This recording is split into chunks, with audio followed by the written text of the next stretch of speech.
On constate à partir de la fin des années 60, début des années 70, des problèmes dans les copropriétés. Certainement parce que ce que l'État avait laissé faire, c'est-à-dire cette promotion privée qui s'était développée très fortement, n'était pas allé au bout de son programme d'aménagement.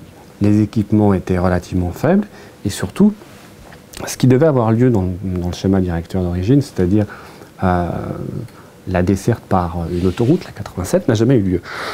Donc Clichy s'est retrouvé avec, en 15 ans, avec beaucoup plus, Clichy-Montfermeil, avec beaucoup plus d'habitants, des gens en copropriété, mais des gens qui, pour aller à Paris, ou pour aller quelque part à Roissy ou à Meaux ou Melun, mettaient beaucoup plus de temps parce que pas connectés au transport en commun.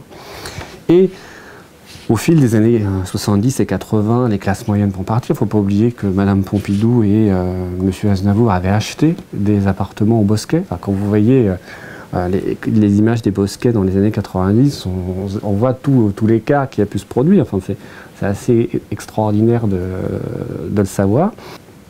Puis, progressivement, les classes moyennes sont parties de Clichy, notamment parce que les copropriétés ne fonctionnaient pas bien, notamment parce qu'il y avait l'éloignement, notamment parce que les problèmes de chômage sont venus s'agréger sur ces problèmes-là. Et puis, dans les années 80, Clichy, le plateau des Bosquets, c'est un quartier particulier, enfin c'est la plateforme d'entrée de l'immigration en Île-de-France. La dégradation va être permise parce que les deux petites villes que sont Clichy-sous-Bois-Montfermeil ne peuvent pas faire face à des problèmes sociaux et urbains qui les dépassent de très loin. Et en Île-de-France, il n'y a pas de communauté urbaine, il n'y a pas de gouvernance comme il peut y avoir à Lille, à Lyon ou à Bordeaux. Et ces villes-là n'ont pas pu faire face. Il aurait fallu des moyens très rapides et très lourds mobilisés dès les années 80. Ça n'a pas été le cas. Et donc, la pauvreté a continué à se développer.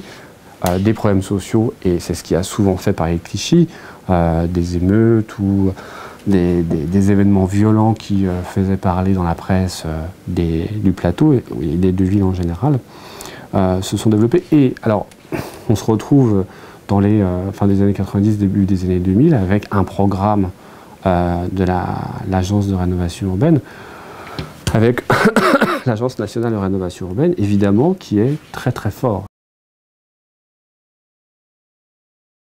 L'ANRU, le PNRU 1, intervient dans ce cadre-là, et c'est vrai, il y a beaucoup de démolitions, il y a beaucoup de reconfigurations, mais à la fin du PNRU, même si au total cette opération aura coûté 600 millions d'euros, on peut penser que le cadre de vie aura été très largement amélioré. De toute façon, c'était difficile de faire pire.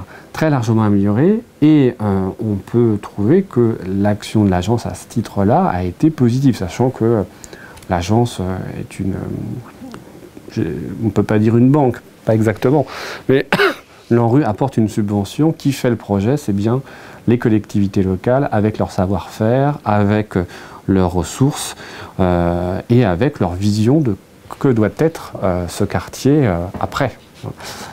Donc cette action qui a eu lieu, qui aura lieu, puisqu'elle n'est pas finie, elle s'achèvera dans les années à venir, était indispensable. La question qui reste, comme dans tous les autres quartiers, c'est la question des habitants, c'est la question de leurs conditions de vie, non plus de leur cadre de vie, c'est la question du chômage. C'est évident que si ces quartiers sont toujours des quartiers à 30% ou 40% de chômage, eh bien, la situation n'évoluera pas positivement.